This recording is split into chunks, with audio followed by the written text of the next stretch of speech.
Class 2 Bangla ব্যাকরণ চিঠি। তুমি বড় হয়ে কী হতে চাও তা জানিয়ে বন্ধুকে চিঠি লেখো।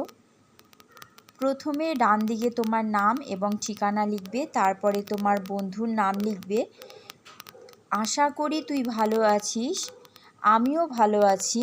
তুই চিঠিতে জানতে চেয়েছিলি আমি বড় হয়ে কী হতে চাই। আমি ভালো করে পড়াশোনা করে একজন ভালো শিক্ষিকা হতে চাই।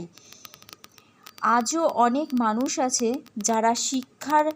যারা শিক্ষার আলো থেকে বঞ্চিত। আমি সেই সব ঘরে শিক্ষার আলো ছড়িয়ে দিতে চাই। আজ এখানে শেষ করছি। তোর বাবা মাকে আমার প্রণাম জানাস এবং তুই আমার ভালোবাসা নিস।